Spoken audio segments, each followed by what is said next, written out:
Olá, Pastor Leandro, seja muito bem-vindo aqui. É um privilégio poder conversar um pouco com você. Nós estamos aí às vésperas do nosso aniversário, do aniversário da igreja, que se dá no dia 25 e 26 de outubro. E o tema do nosso aniversário é plantar a igreja é para os fracos. E aí eu entendi que nesse período que antecede esse evento, seria interessante para que eu pudesse estar então conversando com alguns pastores que estão no campo, que estão nesse trabalho.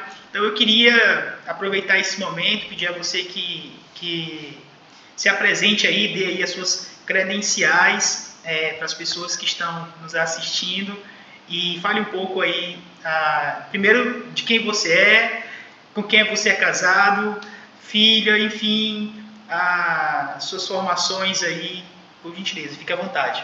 Ok, obrigado, pastor Manuel, pelo convite. Obrigado por ter me chamado de fraco, né? Mas é isso aí. Deus chama os fracos para fazer o trabalho dele, sempre na dependência dele. A gente entende isso. E que bom que teve essa iniciativa de falar com irmãos que estão trabalhando no campo e para que os outros irmãos saibam como é, o que tem acontecido e como o reino tem avançado. Bom, dito isso, meu nome é Leandro Dávila, eu sou natural do Rio Grande do Sul, portanto sou gaúcho, sou da cidade de Uruguaiana, cidade que faz fronteira com a Argentina, e sou casado com a irmã Valéria Dávila, e temos uma filha chamada Liz. Ela tem 4 anos e nós estamos aqui em Uruguaiana trabalhando numa plantação de igreja desde 2023. Em 2014 eu saí daqui da fronteira de Uruguaiana, fui para o Ceará para estudar, ter um preparo acadêmico mais consistente, e aí então em 2021 nós fomos enviados por nossa igreja para o Rio Grande do Sul, e em 2023 nós chegamos até Uruguaiana para começar esse trabalho de plantação aqui, que outrora já havia acontecido, já tinham dado um pontapé inicial, alguns militares fizeram isso, Matheus Bueno, o nome do obreiro que começou o trabalho aqui. No entanto, ele precisou ser movimentado, foi embora, e aí então um missionário do Ceará, ele veio visitar o trabalho aqui e percebeu a carência, e aí ele fez um convite, se eu não queria ir para o Ceará para estudar, me preparar e tal, ter todo aquele preparo e treinamento mais efetivo para retornar para o Rio Grande do Sul. E então eu entendi que Deus estava me dando uma oportunidade que jamais, talvez, eu teria em outro momento. E eu fui, deixei as coisas de lado aqui e fui para o Ceará estudar. E então, 2023, eu retornei para Uruguaiana. Ótimo, legal. Pastor Leandro, para as pessoas que estão nos assistindo, tchê para mim que já sou próximo aí. Eu dividi aqui o nosso bate-papo em aproximadamente aqui 4 blocos, certo? Então, esse primeiro bloco seria justamente isso, essa ideia de apresentação, quem é você, como foi o seu chamado. E eu já queria, nessa direção, fazer uma segunda pergunta, né? Como ter certeza de que o chamado vem de Deus e não é apenas uma ideia de impulso pessoal? Como é que o plantador consegue fazer essa diferença? Eu não creio muito em chamado, eu creio em desejo ministerial. Por exemplo, Paulo, na sua carta a Timóteo, no capítulo 3, ele vai dizer: aquele que almeja o episcopado, boa obra almeja. Então, eu creio que todos nós somos chamados para falar de Jesus, mas terão aqueles que sentirão o desejo de trabalhar apenas com isso. Então, por exemplo, foi o meu caso, né? Quando eu me converti, eu fazia história, eu queria ser professor de história, e quando eu me converti, eu achei legal a ideia de ser professor de Bíblia. Então, naquele momento, eu comecei a desejar ensinar a Bíblia, ser professor de Bíblia. Então, obviamente, dentro daquela responsabilidade de que eu tinha que falar de Jesus para outras pessoas, mas também me preparar para ser, talvez, um líder no futuro da igreja que estava sendo estabelecida aqui. E foi o que aconteceu. O Bueno, Matheus Bueno, de quem eu acabei de falar, que foi movimentado, que começou o trabalho aqui, ele não via mais em ninguém esse desejo, porque tinha um grupo bom aqui, e quando ele soube que ia ser movimentado para o Pará, ele foi atrás dos mais antigos que estavam ali, mas nenhum deles tinha o desejo de tomar a frente do trabalho que ele começou. E aí falou comigo, ele disse: Leandro, tu é o único daqui, tu é o nativo, tu que vai ficar, porque os restantes aqui são todos militares, e em algum momento eles também serão movimentados. E aí eu vi no convite dele uma oportunidade de me aprofundar. Obviamente, não tinha preparo acadêmico, não tinha um treinamento mais direcionado para isso, mas era um discipulado ali para tentar fazer algum estudo bíblico e tal, e aquele desejo de estar ali ensinando a Bíblia para os irmãos. Mesmo que eu soubesse que eu era mais novo na fé do que os outros que estavam ali, mas nenhum deles queria. Então eu vi nessa oportunidade de tentar me desenvolver nessa área. Então, quando houve o convite para ir para o Ceará, para me preparar academicamente, nessa época eu fazia faculdade de História, eu trabalhava, fazia a faculdade, né? Estagiava por causa da faculdade. E quando veio o convite era basicamente deixar tudo e ir para o Ceará para estudar, para me preparar, para dar continuidade a um trabalho que esse Matheus Bueno deu início. E aí, sem sombra de dúvidas, o desejo de querer ser professor de Bíblia, desejo de dar continuidade no trabalho que o militar continua aqui, eu deixei a faculdade, deixei o estágio, pedi demissão do trabalho, comprei a passagem só de ida e me fui. Então, o desejo de ser, né, um ministro do Senhor fez com que eu tomasse decisões pautadas nas oportunidades que Deus estava me proporcionando e deixar as coisas de lado que eu estava fazendo para me dedicar de forma integral a esse trabalho ministerial, se assim eu posso dizer.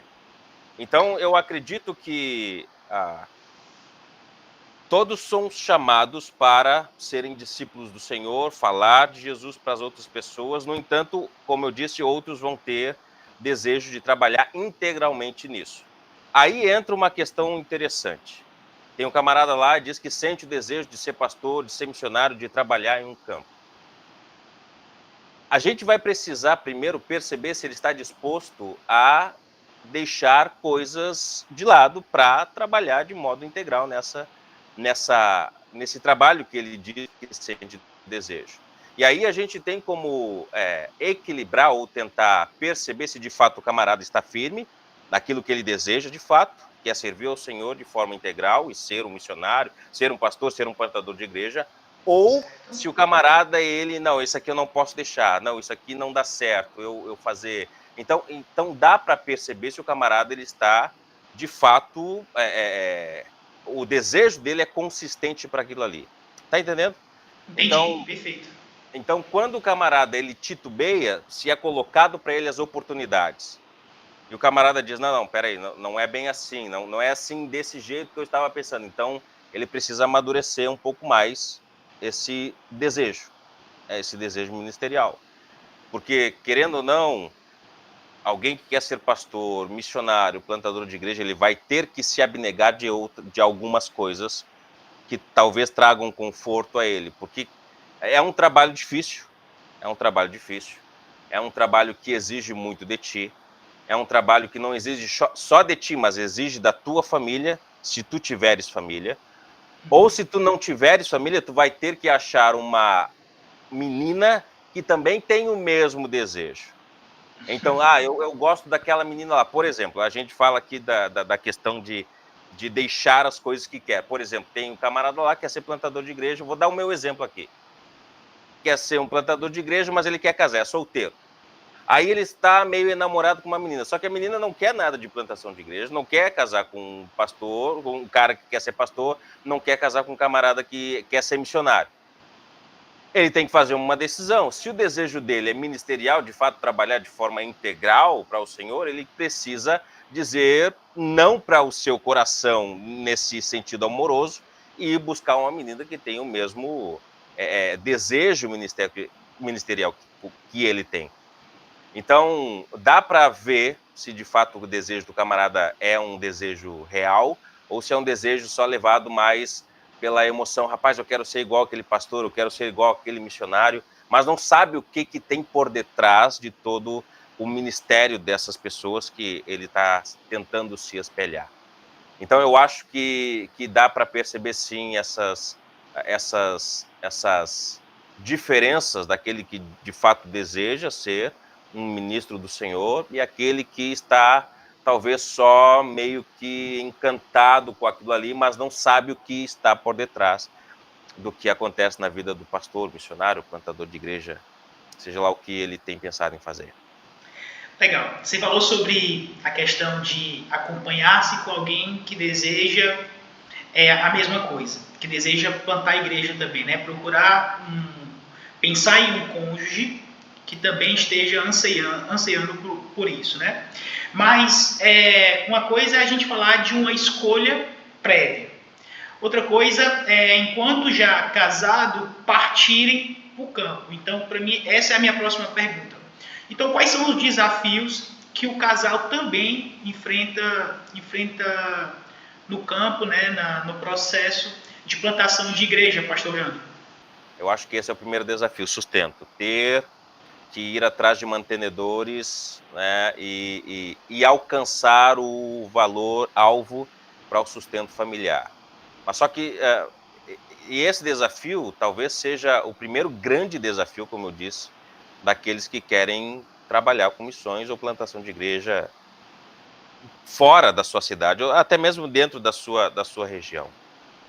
Porque não é fácil, por exemplo, a igreja-mãe, dependendo da igreja-mãe, ela sustentar a família do missionário de forma integral. Por exemplo, eu tenho a minha igreja-mãe que me sustenta, no entanto, ela não sustenta integralmente.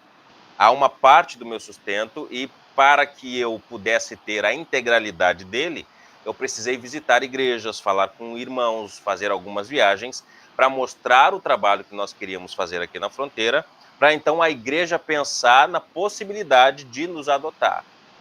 Então, até chegar o valor-alvo, por exemplo, tu tens que fazer uma pesquisa de campo, tu tens que fazer uma pesquisa de custo de vida onde tu vais trabalhar, o que precisa, quanto precisa, tem quantos filhos, tem só esposa, e aí vai demandando um certo cálculo. Obviamente que nós não trabalhamos pelo dinheiro, mas para manter a família é necessário ter um tanto, para que o trabalho seja feito de forma eficaz. Mas não é só o sustento familiar, tem também o sustento ministerial, uma vez que não há uma igreja, e aqui falando no sentido de plantação de igreja, não há uma igreja que eu esteja na frente pastoreando, recebendo ofertas dessa igreja para manter o trabalho. Então, o sustento que nós vamos de atrás é tanto para um sustento familiar, como também um sustento ministerial. Por exemplo, o nosso sustento que chega é tanto para nós como para o ministério. Então, nós investimos tanto no ministério como nas nossas próprias necessidades pessoais. Eu acho que esse é o primeiro grande desafio que uma família de missionários enfrenta antes de ir para o campo. Mas também há desafios no campo. Por exemplo, se uma família, no caso aqui, eu sou natural daqui, mas a minha esposa não é daqui. Então, houve algumas adaptações que ela teve que fazer, né? Aprender como, vamos dizer assim, a se aculturar. Por exemplo, chimarrão. Né? No Ceará não tem chimarrão. E quando alguém de fora do Rio Grande do Sul prova o chimarrão, detesta o chimarrão porque é quente e amargo. Então, por exemplo, para fazer um contato com alguém, se tu não és daqui, o camarada ele não vai te convidar para tomar um cafezinho, como acontece aí no Ceará. Não, vamos tomar um cafezinho. Não. Passa lá em casa, vamos tomar um chimarrão. E aí tu precisa, se tu queres, tem a intenção de evangelizar aquela pessoa, tu vais ter que se obrigar a tomar um chimarrão com aquela pessoa. Porque o gaúcho, alguns gaúchos, eles levam para o coração, uma vez que tu, no caso, não, eu não gosto de chimarrão, aí já ficam com o pé atrás, porque tu não aceitaste o convite para tomar um chimarrão, entendeu? Uhum. Então, existe essa diferença aí, a pessoa, falando no geral agora, o missionário ou as pessoas que querem trabalhar nessa área de missões vão precisar ter a disposição de se aculturar naquilo que não seria pecado, naquilo que não é pecado. Comer comidas que nunca comeu, tomar bebidas que nunca tomou. E até isso foi um dos motivos pelos quais eu quis retornar para minha terra, né? Porque houve alguns convites para ficar ou até mesmo para ir para outro canto, mas eu, na minha limitação, né? Por exemplo, até hoje eu não como cuscuz. Eu morei 8 anos no Ai, Ceará, meu Deus do durante 8 anos céu. no Ceará, não consigo comer cuscuz. Tapioca, eu aprendi a comer tapioca, mas não é algo que me apetece, entendeu? Então, existe um outro desafio. É necessário ter a disposição, e aí a gente volta para aquela primeira pergunta sobre o desejo, né? Mas eu tenho um desejo de fato de... Tá, então, tu vai precisar se aculturar, tu vai precisar fazer coisas que talvez tu nunca fizeste. Então, eu acho que esse é um outro desafio já no campo. E eu poderia pontuar mais um terceiro desafio aqui, que é a questão de ter a mente aberta, e aqui falando sobre plantação de igreja, de que eu estou indo para um local tentar iniciar uma comunidade de fé que não vai ser igual à igreja que eu estava, ou igual às igrejas que eu tinha comunhão. Tá entendendo? Talvez o trabalho missionário que eu começar não vai ter tantas pessoas quanto a minha igreja mãe tem, quanto as igrejas que nos sustentam têm, ou a estrutura que talvez tenha na mente, não, eu vou lá, nós vamos comprar um terreno, vamos construir e a gente vai ter tantos membros. Não é assim que funciona. A plantação de igreja, quem vai plantar uma igreja, quem vai trabalhar nesse tipo de trabalho, precisa ter em mente que nós estamos indo não para fazer uma réplica da nossa igreja ou da nossa comunidade de fé, da onde nós saímos, mas nós estamos ali para criar ou tentar, na dependência de Deus, fazer com que uma comunidade de fé nasça. Seja na sala da minha casa, seja debaixo de uma árvore, seja 10 pessoas, 5 pessoas. É obviamente que a nossa oração é para que a comunidade cresça, mas existe contextos em que, por exemplo, o missionário está há mais de 10 anos e tem apenas 10 pessoas com ele. Eu não posso dizer que ali não há uma igreja. Ali há uma igreja, só que não nos mesmos moldes em que, por exemplo, o missionário saiu dali. Então, eu acho que esse seria um terceiro desafio, é tentar como é que é a palavra? É se ajustar à realidade da onde ele está. E não tentar trazer para a realidade onde ele está, a realidade que ele tinha antes de ser missionário. Eu acho que essas seriam os maiores desafios. E aí, dentro deles, aí vai abrindo outros leques, como, por exemplo, evangelizar pessoas no Ceará é mais fácil do que aqui no Rio Grande do Sul. Aqui no Rio Grande do Sul, as pessoas, para serem educadas, elas dizem que vão, mas não vão. Nós vamos, não vai. Ou, para cumprir a palavra, não, eu vou, vai, mas depois não vai mais. Entende? Ou aquelas pessoas que começam a estudar a Bíblia contigo, mas não há um compromisso, né? Não, pastor, dá certo hoje. Aí a gente, pastor, não vai dar certo. Então desmarca na hora, a gente já se preparou, aquela coisa toda. Então são desafios que a gente vai tendo, né, no decorrer do processo, e aí tu precisa se ajustar. Obviamente que algumas coisas são pecados, outras não, porque faz parte da cultura, mas a gente precisa estar disposto e atento a esses desafios, porque eles vão aparecer, né? Eles vão aparecer e, querendo ou não, até igrejas já formadas, já plantadas há bastante tempo, também tem desafios. Então, eu acho que os desafios eles fazem parte do processo, e o missionário ele precisa estar preparado, sempre na dependência de Deus, para passar por esses desafios de forma que não haja frustrações. Então a gente fecha o primeiro bloco, Pastor Leandro, na ideia de motivação e desejo, barra chamado, e aí eu quero entrar num outro ponto, que é sobre planejamento e visão. O que você faz, em especial, para tentar entender também as necessidades do seu público? Você falou um pouco agora da falta de um pouco de falta de compromisso, e como é que você faz em termos de pesquisa para tentar entender esse público-alvo? Deixa eu só tentar entender essas necessidades. Que tipo de necessidade você está falando aqui? Necessidade espiritual, necessidade dessa, por exemplo, que tu falaste de falta de compromisso. Que tipo de necessidade tu fala aqui? Vamos lá. Você há de convir comigo que o cearense, né, você esteve aqui conosco, você vai perceber que ele é um tanto quanto receptivo, né? É um povo muito alegre, né? Muito divertido. Então, assim, se o gaúcho não é assim, por que ele não é assim? O que se dá essa... Da onde que você acha que é essa falta de compromisso? Então, entender a necessidade nessa direção, entendeu? Tá. Deixa eu começar aqui falando do compromisso, né? Que falaste. Como tentar entender essa falta de compromisso do pessoal, como ajudá-los a ter compromisso. Isso. Uma vez que não tem compromisso. Bom, há muitos... E aqui, essa falta de compromisso, ela até vem de alguns que já se dizem cristãos, né? Nós já conhecemos sendo cristãos.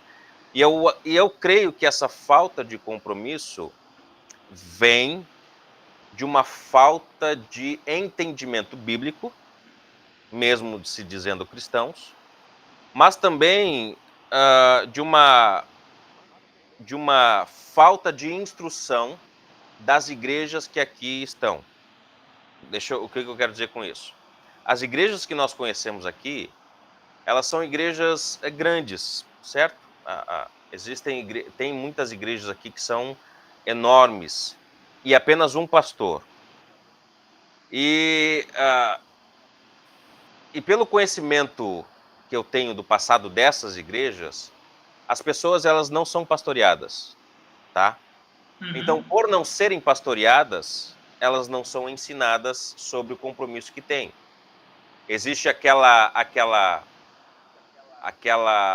pregações dos pastores que as pessoas precisam ir para a igreja, precisam dizimar, precisam participar do culto de oração, mas não há uma explicação do porquê que precisam estar ali, certo? Legal, entendi. E por não ter essa explicação, as pessoas, por exemplo, não, hoje eu vou para a igreja. Mas por que tu vai para a igreja? E aí quando a gente começa a ensiná-los, você tem um compromisso com o Senhor, eu não estou lhe obrigando a vir para a igreja, mas isso deve partir de ti, do teu relacionamento com Deus. Aí quando as pessoas ouvem que não precisam ser obrigadas a ir, aí o que elas fazem? Não, então esse domingo eu não vou na igreja. Não, esse domingo eu vou fazer outra coisa. Esse domingo eu vou passear. Até o ponto de dizer assim, não, eu acho que congregar, depois que eu comecei a ler, estudar, eu acho que congregar é opcional. Uhum. Então aí entra toda aquela questão de tentar mostrar para as pessoas, mais uma vez, que ir à igreja, que congregar, que ter um tempo de discipulado, é algo que as escrituras mandam que exista, uma consistência. Mateus capítulo 28, quando Jesus ele vai assunto ao céu, dizem, façam discípulos de todas as nações, ensinando-os a guardar o que tem ordenado. Hebreus capítulo 9, se eu não me engano, 9 ou 10, agora não sei, 3, é lá em Hebreus, vai dizer, não deixem de congregar como é costume de alguns. Antes façam admoestações, porque você sabe que o dia se aproxima. Então, tu apresenta o texto para eles, né, para as pessoas, tentando fazer com que eles compreendam as responsabilidades deles como cristãos, mas porque eles inculcaram na cabeça que não são obrigados, como eram nas outras igrejas, então eles acham que está tudo bem. Ou chegar na hora que o pastor está fazendo outra coisa, pastor, nosso estudo é na quinta, por exemplo, 7 da noite, às 19 horas. Aí o camarada se libera cedo de alguma coisa, aí ele chega na casa do pastor às 4. Pastor, eu acho que dá para ter o estudo agora. Não, mas eu estou ocupado agora. A gente combinou às 7. Não, mas eu achei que o senhor, como não está fazendo nada, daria certo. Ah, tá bom. Então existe essa coisa, sabe? E há outras coisas que, se tu não conversa com as pessoas, se tu não tenta ter um relacionamento com as pessoas, tu não vai conseguir saber, como por exemplo a pergunta aqui, entender as necessidades, se tu não se empenhar em ter um relacionamento de fato com essas pessoas. Porque se tu não tiver um relacionamento com essas pessoas, mesmo que elas sejam descompromissadas com as programações, então tu não vai saber de fato do que elas precisam. Por exemplo, uma coisa que eu faço é ir toda semana, quase toda semana, na casa das pessoas, né? Ter um tempo de leitura com elas, o estudo bíblico e incentivá-las a vir para o culto no dia de domingo. Então, isso é uma forma que eu tenho para ajudá-las a entender que, por exemplo, o domingo não é suficiente. Isso quando vão ao domingo. E eu sou bem enfático, isso aqui que nós estamos fazendo aqui não é suficiente.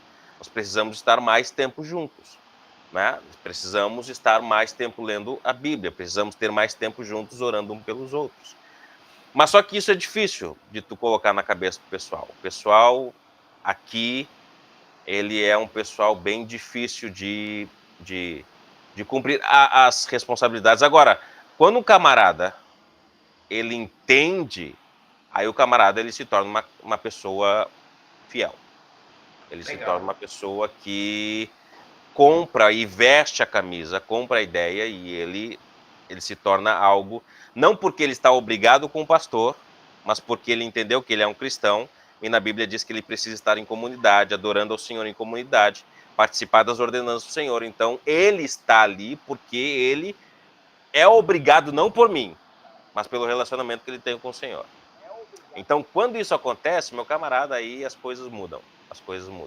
Aí tu tem uma igreja com pessoas que são fiéis, de fato, ao Senhor Jesus, e não porque tu está dizendo que eles têm que estar lá. Legal. Pastor Leandro, nós tivemos aqui um pastor, o pastor Paulo Seabra, e eu lembro que uma vez em uma reunião de liderança, ele fez uma pergunta que naquele momento eu não entendi muito bem. Ele perguntou assim, como você enxerga essa igreja em 30 anos, né? E eu lembro que naquela época não fez muito sentido, mas mesmo assim eu lembro que eu escrevi e tal, e inclusive tenho esse registro guardado até hoje. Quando o pastor olha para esse trabalho, né, que o senhor tem direcionado e colocado em suas mãos, como é que você enxerga a igreja em Uruguaiana nesse espaço-tempo de 30 anos? Eu nunca parei para pensar. Eu tinha um projeto, e o nome do projeto era Uruguaiana 20 anos. Eu, novo acadêmico de teologia e tal, achava que 20 anos era o suficiente para ter 3 igrejas e mais um seminário. E aí porque logo quando eu comecei o seminário, eu já comecei a ter contato com igrejas e a falar o que eu queria, qual era o plano futuro. E eu botava lá nos slides, a Uruguaiana 20 anos, uma igreja aqui, uma igreja aqui, uma igreja aqui, o seminário no centro da cidade. Mas só que, com o tempo foi passando, eu fui amadurecendo, inclusive quanto a valores do sustento, né? Fui amadurecendo e vendo as dificuldades que os plantadores de igrejas enfrentavam, os missionários enfrentavam. E aí, quando eu cheguei aqui, isso em 2023, tá? É claro, existem várias dificuldades que no meio do caminho colaboram para que o tempo se estenda mais, mas olhando para o meu projeto de Uruguaiana 20 anos, eu entendo que em talvez metade desse tempo é possível que nós recém tenhamos plantado a nossa primeira igreja aqui. Então, 30 anos, né? Talvez 2 igrejas plantadas, né? A igreja mãe e uma igreja filha. Isso pensando na dificuldade que nós temos com as pessoas daqui, né, com as pessoas daqui. É claro também que, naquela época, eu pensava em igreja estruturada, um prédio, 30, 40 membros e tal. Por exemplo, se nós tivermos aqui, e aí eu estou só conjecturando e pensando agora, porque eu não pensei nessa em 30 anos. Mas se nós tivermos, por exemplo, aqui 10 pessoas, e aí chega uma família aqui, completando 15 pessoas, e essa família mora muito longe. A ideia, talvez, seria deslocar alguém para o bairro dessa família que mora longe e fazer da casa dessa pessoa um ponto de pregação. Como a nossa igreja, a nossa casa é. Os cultos aqui acontecem na sala da nossa casa. E não há nenhum problema uma igreja começar na sala da casa do pastor ou na sala de alguém. Então, talvez teríamos 2 grupos, né, 2 congregações nesse espaço de 30 anos, pensando nas dificuldades, nos percalços que a gente enfrenta aqui. Hoje nós temos na nossa congregação aqui,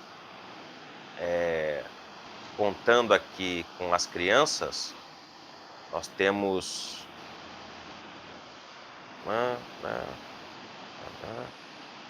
8 pessoas, 8, 9 pessoas, né? E nós já estamos aqui há 2 anos e pouco. Então, é claro, para algumas realidades, 7 pessoas já seria seria um trabalho bem sucedido, né? Dependendo da realidade, da dificuldade. Sim. Né? E aqui é uma realidade parecida com essa, difícil. Então, 7 pessoas já é um grande avanço para um trabalho de 2 anos e pouco. Mas só que dessas 7 pessoas, nós encontramos essas dificuldades, um pouco de falta de responsabilidade, de compromisso, coisas que são pessoas que a gente investe mais tempo instruindo do que evangelizando. É claro que evangelizando também, mas mais instruindo quanto à vida cristã do que evangelizando. Então, eu acho que em 30 anos, pensando aqui alto, né, e talvez 2 congregações ativas, né, em bairros diferentes, e tendo comunhão uma com a outra, porque aqui em Uruguaiana, e eu falo aqui de Uruguaiana, nós temos poucas igrejas que são saudáveis. Dá para contar nos dedos. Tem muitas quadrangulares, Assembleias de Deus, mas tem uma Assembleia de Deus tradicional aqui, que o pastor dela, ele até estudou comigo um curso de mestrado. Eu até fiquei assim surpreso de ter um pastor da Assembleia de Deus estudando num seminário batista, a nível de mestrado. Mas também tem a presbiteriana, né? Inclusive, esse final de semana nós levamos 2 dos nossos jovenzinhos aqui para o congresso de jovens deles lá. Então, nós temos mais contato com a presbiteriana, porque é semelhante, né, doutrinariamente. Tem algumas coisas, mas doutrinariamente são mais parecidas, e tem essa Assembleia de Deus. Então, a ideia é tentar ter mais comunidades para que nós tenhamos mais comunhão. Por exemplo, nós temos 2 jovenzinhos aqui, e é só eles aqui. E eles são irmãos. Um tem 15 e a irmã dele tem 12. Então, como fazer com que esses jovens, esses 2 jovenzinhos, vejam que tem mais jovenzinhos da mesma idade que professam a mesma fé? Né? Deus nos deu a oportunidade de levá-los esse final de semana para a presbiteriana e eles verem outros jovens. Então, a ideia é que nós tenhamos mais pessoas, tenhamos comunhão com outras comunidades de fé, da mesma fé que a gente, e talvez daqui a 30 anos nós estejamos com uma outra congregação que possamos fazer esse intercâmbio, esse trabalho de mostrar que não é só nós que estamos aqui, mas tem outro trabalho que também pensa da mesma forma, tem o mesmo confissão de fé, e assim pode abençoar mais a cidade uruguaiana, tendo uma outra igreja que seja saudável aqui. Tá. Nós fechamos aí então esse bloco sobre planejamento e visão, e eu queria entrar agora, você até já deu um pouco aí da ideia de desafios, né, e dificuldades que são enfrentados no campo.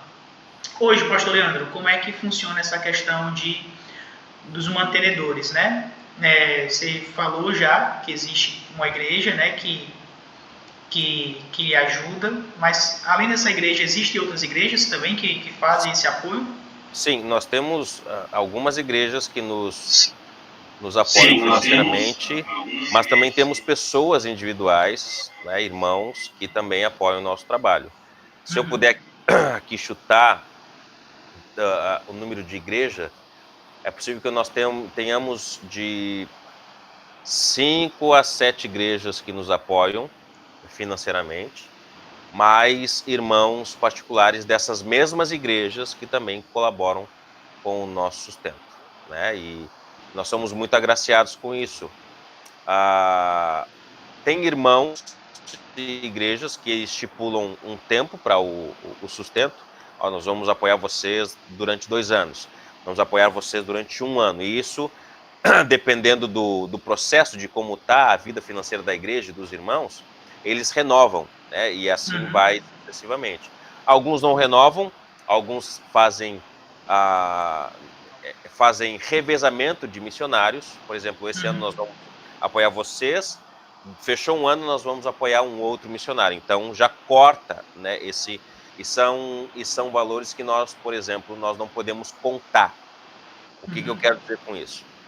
Tem irmãos de igrejas que colaboram com a gente de forma vitalícia, certo? Não há tempo para terminar. Então, esses valores, esse sustento, nós utilizamos para as nossas necessidades.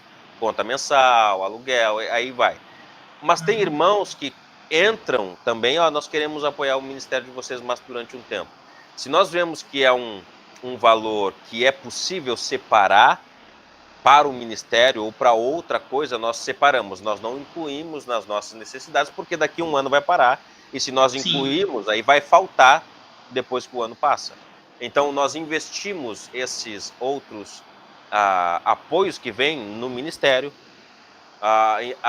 nós investimos em melhorar o espaço, né? Nós investimos, por exemplo, em determinadas coisas. Temos visitas para fazer daqui a 2 anos, precisamos ir visitar as igrejas, nós vamos colocando na caixinha para que nós possamos ir viajar, para poder fazer os relatórios, uma vez que estamos longe das igrejas.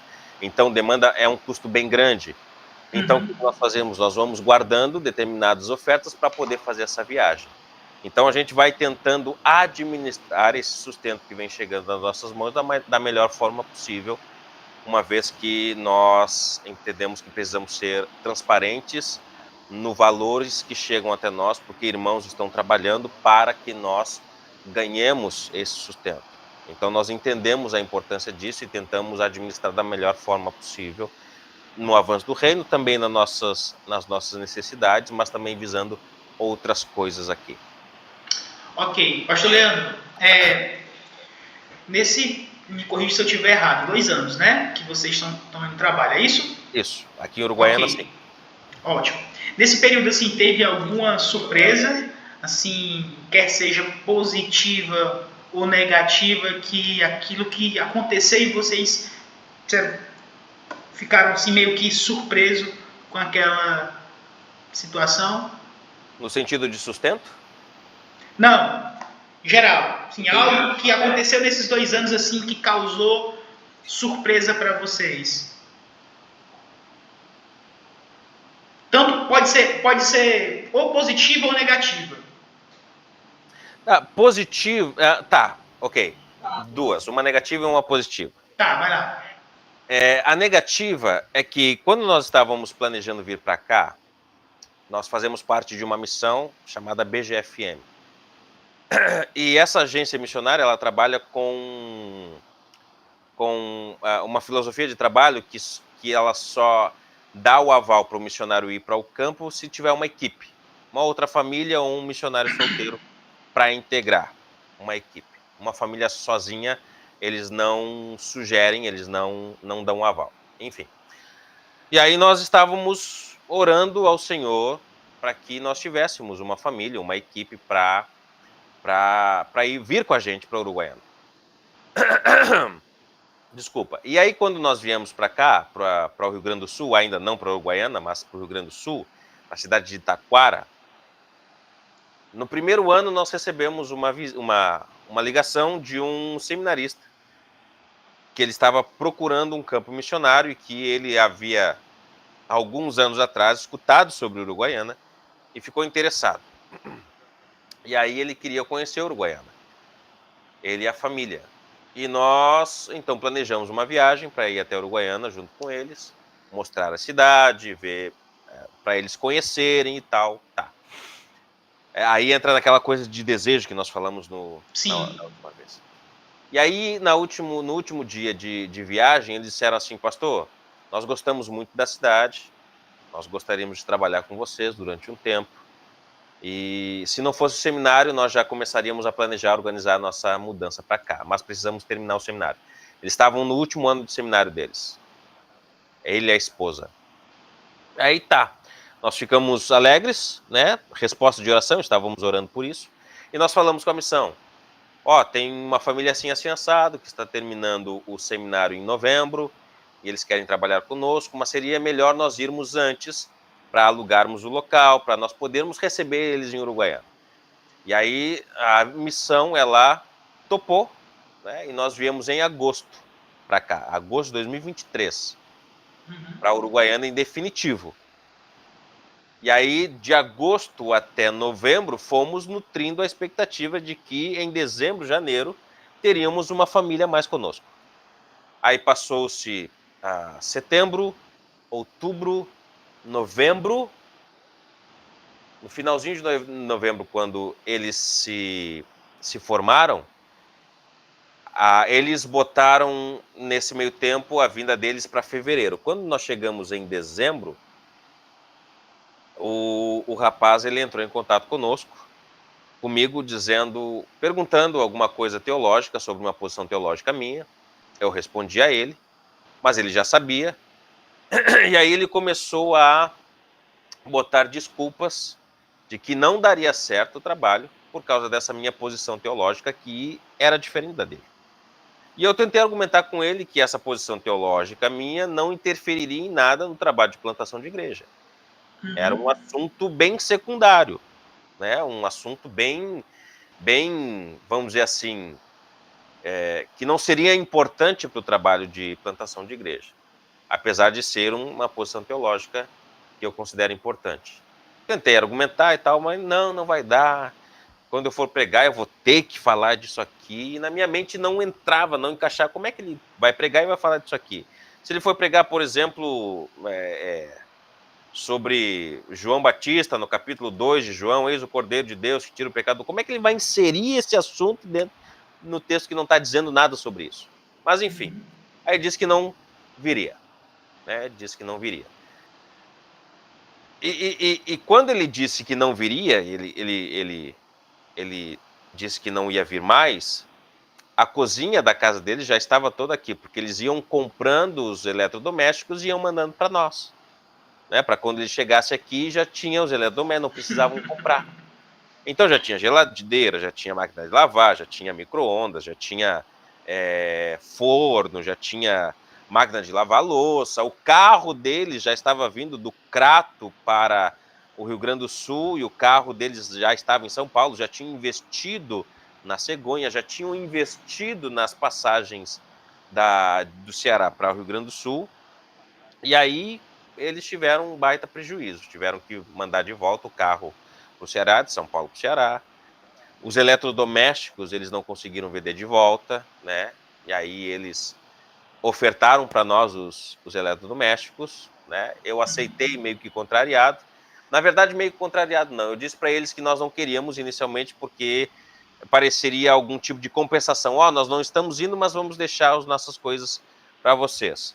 Mas aí, depois, pensando e conversando, a gente viu que poderíamos abençoar algumas pessoas aqui com o que nós tínhamos e nós ficaríamos com as coisas que já estavam aqui. Foi o que aconteceu. Essa foi a surpresa negativa, né? Nós ficamos muito frustrados. Inclusive, eles até ingressaram na missão que nós estávamos. Eles foram aceitos como missionários candidatos, mas com essa desistência, a missão também desfez o vínculo com eles. Então, foi uma surpresa bem grande, negativa, né, para nós. E a surpresa positiva é que eu considero uma surpresa positiva, quando nós estávamos estávamos prestando relatórios de algumas igrejas aqui do Rio Grande do Sul, antes de vir para cá, numa cidade chamada Ivoti, nós falamos estávamos indo para Uruguaiana e tal, e no final desse culto um irmão chegou para mim e disse: rapaz, eu tenho uma família lá em Uruguaiana que eles não congregam já há 10 anos, né, há bastante tempo que eles não acharam uma igreja boa lá, e quando vocês forem para lá eu quero que vocês conheçam eles. Eu falei, beleza, eu fiquei já animado. E aí ele diz, não, mas espera aí, eu vou fazer o meio de campo aqui, eu vou fazer a ponte, não, porque senão eles não vão aceitar tu lá e tal, sem conhecer. Aí eu falei, tá. Passou 1 mês, 2 meses, e aí falou, tô tentando aqui, mas eles estão me despistando e tal. Deixa eu tentar uma última vez. Se eu não conseguir, aí eu te dou o número dele, aí tu vai de atrás. E aí passou-se mais algum tempo, ele não conseguiu. Eu falei, pastor, aqui está o contato dele, entra em contato com ele, vê se tu consegue, porque eu não consegui. Aí eu já fiquei meio assim, o cara que é amigo dele não conseguiu, e aí eu vou tentar conseguir se não conheço o camarada. Mas eu fiz. Eu fui de atrás, falei com o camarada, marcamos uma visita, eles vieram aqui em casa, e aí, sem muita expectativa de que pudesse ficar, mas hoje é a família mais assídua nas nossas programações, é a família que mais que se coloca à disposição para servir junto conosco. Então essa foi uma das surpresas positivas, né? Uma família que a gente não esperava muita coisa, a família que tem se disposto a mais a estar aqui conosco, a servir, a estar pontualmente nas programações que nós colocamos. Então essa foi uma surpresa bem positiva para nós. Legal. Pastor, é verdade que muitas vezes no campo o plantador ele se sente meio que sozinho e isolado no processo. Como é que é essa realidade? Bom, é uma realidade, né? Isso é uma realidade. Não tem para onde correr, é claro. Há igrejas, e aqui, quando se fala de solidão, eu poderia pontuar, principalmente aqui, o primeiro ponto é a questão da igreja mãe que enviou o seu missionário. Eu acho que o primeiro resquício de solidão que aparece é quando a tua igreja mãe ela não entra em contato, ela não fala contigo, o pastor da igreja não manda mensagem, estamos orando por ti, o que estão precisando, não há nenhum tipo de interação, não há nenhum tipo de mensagem, não há nenhum tipo de busca por informação de como o missionário está lá. Já começa por aí. Por exemplo, a questão de solidão, no meu caso, é mais fácil lidar com isso, porque eu estou na minha região. A minha esposa já é mais difícil. A família dela está no Ceará, então há aquela saudade da família, dos amigos. Aqui é difícil fazer amigos. Então, por exemplo, a minha esposa ela ainda não tem alguém para chamar de amiga, né? Eu vou lá na casa da minha amiga, minha amiga está vindo aqui. Ainda não há isso. Então existe essa realidade de um certo isolamento, né? Por causa da falta de um esquecimento da igreja mãe, eu diria, mas também há essa solidão, né? Porque não tem como alguém que saiu da sua terra, que saiu do seu lugar, ter em outro canto o mesmo relacionamento com um tanto de pessoas que tinha da onde saiu, né? É mais fácil, né? Eu admito que é mais fácil. Aqui eu tenho meus amigos de infância, né? Que eu já posso jogar bola com eles uma vez por semana, tentar falar de Jesus para eles ali, né? Mas, por exemplo, Valéria ainda não tem com quem sair uma vez por semana para conversar, para desopilar essas coisas. Né? Então, existe sim, de fato, essa realidade da solidão, né? Graças a Deus que em alguns momentos ele proporciona algumas pessoas para conversarem com a gente, para que nós possamos desopilar, se assim eu posso dizer, né? Vamos na casa, por exemplo, a igreja presbiteriana aqui, nós fizemos amizade com a família do pastor, né? Eu sou amigo do pastor, somos amigos da família, né? Nós já frequentamos a casa deles, não constantemente, mas quando a gente combina, vamos aí na tua casa, aí eles vêm aqui na nossa. Então, existe. Aí vai ter pessoa que vai dizer, você vai ter pastor aí que vai dizer, mas é presbiteriano. O que tu tá fazendo com um camarada, tendo amizade com... Pô, é presbiteriano? É, mas ele é irmão. Ele crê na mesma coisa que eu. Tem algumas posições doutrinárias diferentes?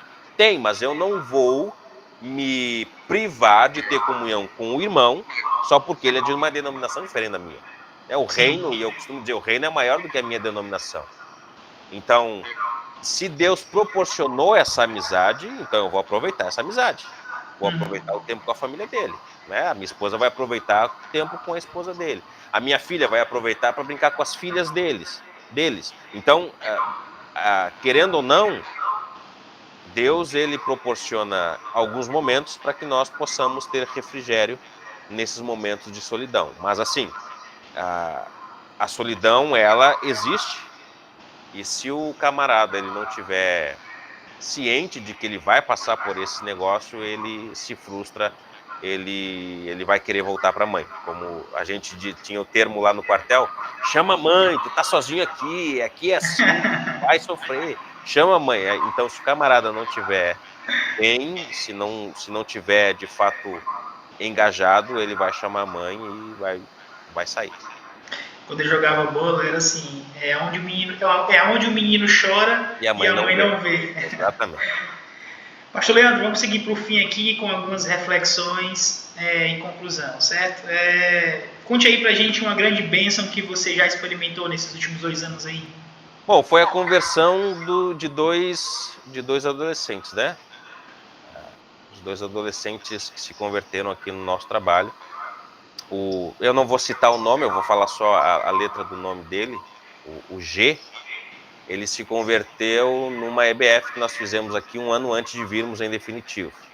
Nós fizemos uma viagem missionária para cá, com uma igreja apoiadora ali de Sapiranga, e aí tivemos 3 dias de EBF, e em um desses dias o G, ele se entregou ao Senhor, e aí nós voltamos com a equipe, né? E aí nós ficamos, rapaz, como é que a gente vai voltar e saber onde é que estão esse menino e essa menina que se converteram? Mas foi fácil, quando nós retornamos para cá, então nós fomos de atrás, e aí a gente tinha aquele receio, será que eles vão querer continuar? Mas Deus preservou e, de fato, ele até está conosco, né, me ajuda passando os slides, né, ele ajuda limpando as cadeiras, foi para o congresso de jovem agora esse final de semana que passou, né, e a irmã dele também fez uma decisão por Jesus. E aí nós temos cuidado desses dois jovenzinhos. Uma vez por semana nós trazemos eles para cá para terem um tempo de refeição com a gente, nós levamos eles para o colégio, né? Nós tentamos ajudá-los naquilo que nós conseguimos, tanto na área espiritual, fazendo-os crescer na graça e no conhecimento, como também na manutenção física e diária deles naquilo que nós podemos. Eu acho que esse seria a grande bênção que nós temos no nosso ministério, dizer que nós temos 2 convertidos no nosso ministério aqui. Não porque nós, mas porque Deus abençoou com esses 2 jovens. Legal.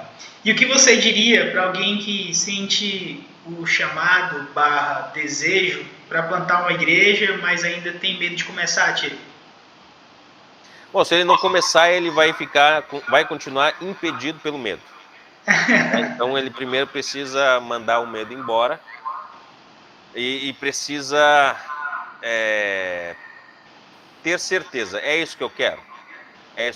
Então, não vai ter medo, não vai ter obstáculos, ele vai tentar achar no pastor dele algum tipo de apoio, né, sempre na dependência do Senhor e somando com o pastor, chegando perto dele, pastor, eu tenho isso aqui, eu tenho esse receio, mas eu quero isso. E aí o pastor dele ele vai dar as orientações, a igreja precisa estar junto dele também, mas enquanto tiver medo, eu acho que o camarada não vai.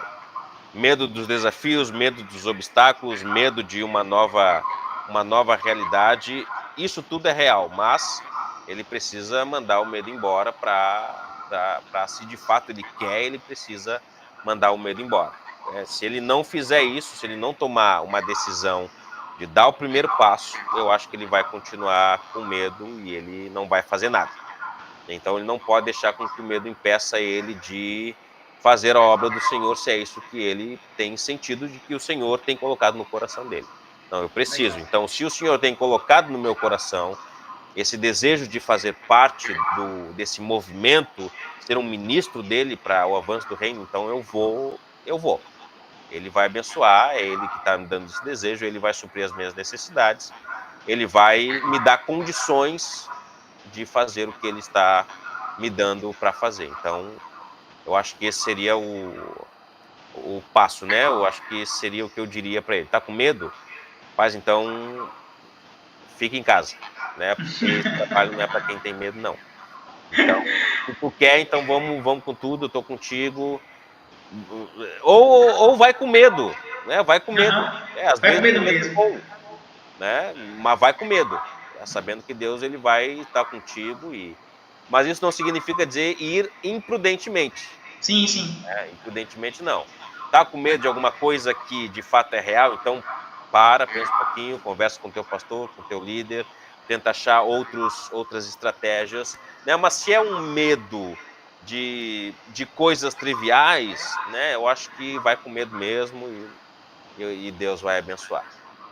Amém.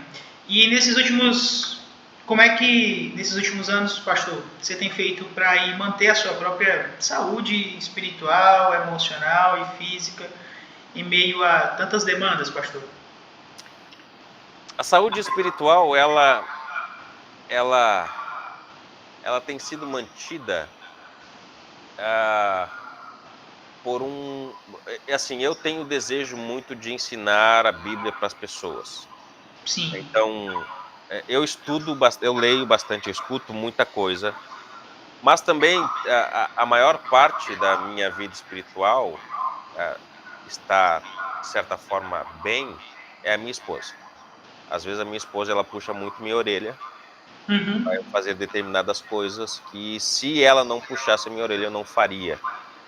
Então, Deus usa a minha esposa para me ajudar a ter uma vida espiritual não excelente, né, mas uma vida espiritual que me mantenha para continuar trabalhando. É claro que a gente precisa buscar a excelência, né, mas como pecadores que somos, nosso coração ainda é ruim, às vezes nós esquecemos, às vezes não damos tanta bola como deveríamos dar.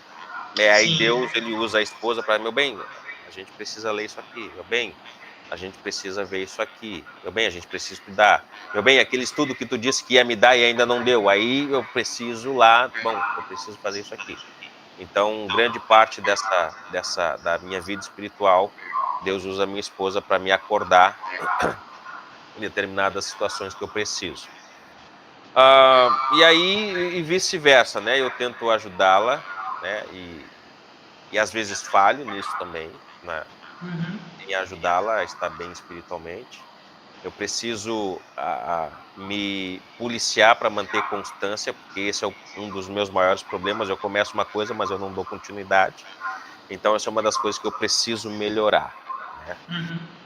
Outra coisa, falou aqui, saúde emocional. Eu não sei se eu tenho problema na minha saúde emocional, não. Eu acho que desde que eu saí do quartel, que hoje não é mais, mas há muita pressão, né? Muito ali, o pessoal, os militares na tua orelha, e aí tu tendo que ter como eles dizem, um olhar altivo, assim, manter a postura, o padrão, que eu não.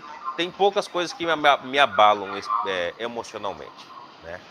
Não é algo assim, qualquer coisa que me abala espiritualmente, emocionalmente, desculpa. Então, não. Teve algumas situações aqui que eu precisei buscar mais a Deus do que de costume, né, para acalmar o coração, mas não foi, mas Deus resolveu e não foi, mas é difícil alguma coisa assim me tirar o sono, sabe? Nesse sentido emocional. E manter a saúde física, né? Agora mesmo eu tô quebrado das costas. Eu acho que eu exagerei em algum momento Cabra velho, rapaz. Não, mas não, eu preciso ir no médico agora, daqui a pouco, para ver isso aí, mas eu tento, né, me exercitar, jogar bola uma vez por semana, academia, essas coisas para tentar manter porque quando nós chegamos aqui, até o ano passado, eu estava bem, assim, acima do peso. Uhum. E esse acima do peso estava já me prejudicando, estava roncando. Então, precisei fazer algumas coisas e a academia foi um lugar onde eu achei esse escape para melhorar o condicionamento físico. Mas fora isso, são essas coisas, né? A minha esposa, Deus tem usado muito para minha saúde espiritual, emocional, né? Pouca coisa abala essa questão. E a física tinha um franguinho, um arroz, sem muita coisa. Às vezes come um lanchezinho ali mais gorduroso, mas nada que possa afetar tanto a nossa saúde, não.